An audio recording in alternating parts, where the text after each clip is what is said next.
Today's मुरलीसार 22/8/2026।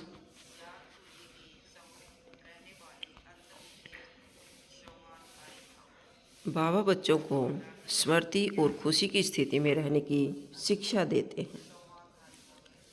बाबा बच्चों को स्मृति और खुशी की स्थिति में रहने की शिक्षा देते हैं। बाबा कहते हैं कि ऐसी परिस्थितियों को अपने सामने रखो जिन्हें याद करने से आत्मा को खुशी मिले, दुख नहीं।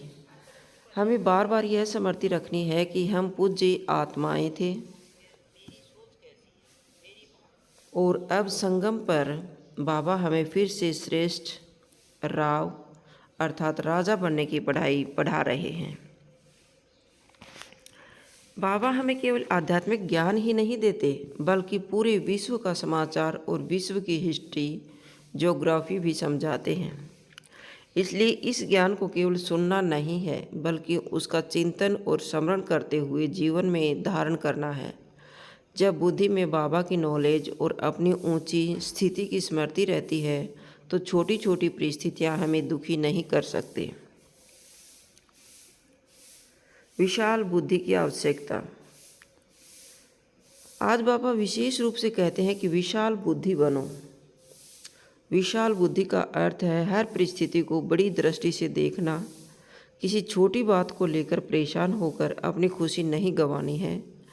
आत्मा को यह देखना है कि हम संगम युग पर हैं, बाबा की पढ़ाई पढ़ रहे हैं और अपने श्रेष्ठ भविष्य का निर्माण कर रहे हैं।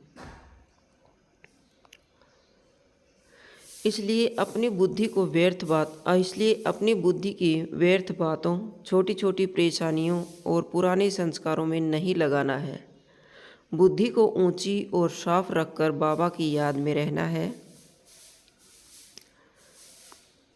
नॉलेज को सेवा में लगाना। बाबा द्वारा मिली नॉलेज केवल अपने तक रखने के लिए नहीं है। इस ज्ञान से स्वयं खुश रहना और दूसरों को भी खुशी का रास्ता दिखाना है। इसलिए जोर शोर से सेवा करनी है। सेवा करते समय अहंकार नहीं बल्कि आत्मिक प्रेम और शुभ भावना रखनी है। हमारा उद्देश्य होना चाहिए कि हमारे संपर्क में आने वाली आत्माओं को भी बाबा की याद और ज्ञान का लाभ मिले। पवित्रता की प्रतिज्ञा। बाबा से मिली हुई सबसे महत्वपूर्ण स्मृतियों में से एक है पवित्रता। जो प्रतिज्ञा बाबा से की है उसे दृढ़ता से निभाना है। पवित्रता केवल बाहरी व्यवहार नहीं बल्कि मन, बुद्धि और दृष्टि की पवित्रता भी है। हमें अपनी सोच को भी शुद्ध करना है। किसी के प्रति नकारात्मक या व्यर्थ विचार रखने की बजाय शुभ भावना रखनी है। इससे आत्मा हल्की और शक्तिशाली अनुभव करेगी। सदा खुशी में रहने का तरीका।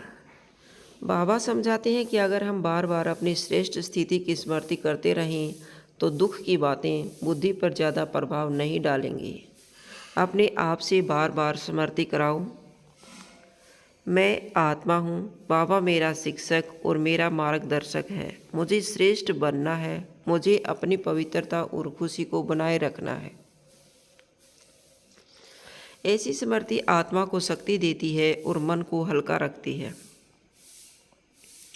आज का वरदान।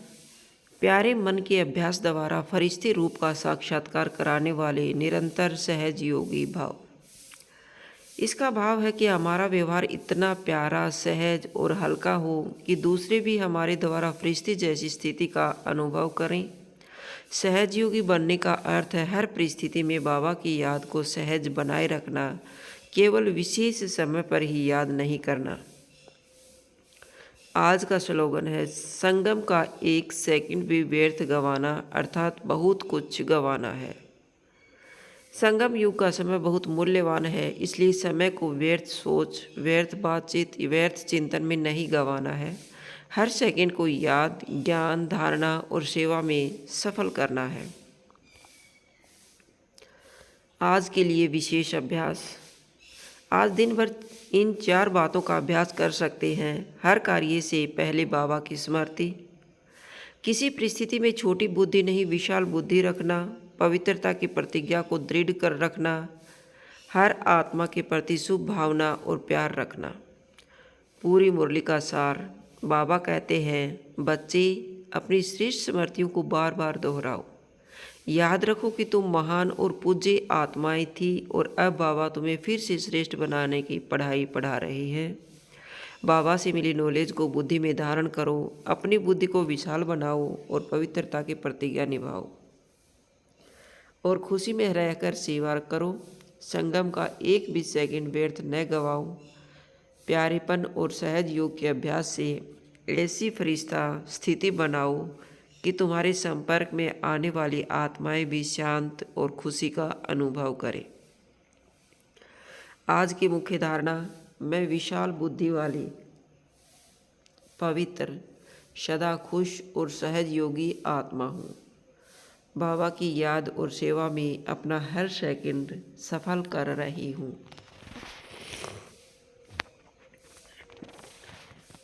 10 मुख्य पॉइंट। सदा खुशी में रहना है। ऐसी श्रेष्ठ स्मृतियों को याद करो जो आत्मा को शक्ति और खुशी दे। अपनी पहचान याद रखो। हम आत्माएं अपनी पूज्य थी और बाबा हमें फिर से श्रेष्ठ और राव या राजा बना रहे हैं। पॉइंट 3, बाबा की नॉलेज का चिंतन करो। केवल सुनना नहीं बल्कि ज्ञान को बुद्धि में धारण करना है। विशाल बुद्धि बनो। छोटी छोटी बातों में उलझकर अपनी खुशी नहीं गंवानी है। जोर शोर से सेवा करो। बाबा से मिली नॉलेज को दूसरों तक पहुंचाकर उन्हें भी खुशी और शक्ति देनी है। बाबा की स्मृति को विस्मृति में न लाओ। दिन भर अपने को आत्मा समझकर बाबा को याद करने का अभ्यास रखो। पवित्रता की प्रतिज्ञा निभाओ। मन, बुद्धि, दृष्टि और व्यवहार में पवित्रता बनाए रखनी है। सहज योगी बनो। हर परिस्थिति में सहजता से बाबा की याद में रहो। तनाव और व्यर्थ चिंतन से दूर रहो। फरिश्ते रूप का अभ्यास करो। प्यारेपन, हल्केपन और शुभ भावना से ऐसा व्यवहार करो कि दूसरों को भी शांति और खुशी मिले। पॉइंट 10, एक सेकंड भी व्यर्थ न गवाओ। संगम का हर पल याद, ज्ञान, धारणा और सेवा में सफल करना है। आज की एक लाइन की धारणा, मैं विशाल बुद्धि वाली, पवित्र, सदा खुश और सहज योगी आत्मा हूँ। बाबा की याद में अपना हर सेकंड सफल कर रही हूँ। ओम शांति, ओम शांति, ओम शांति।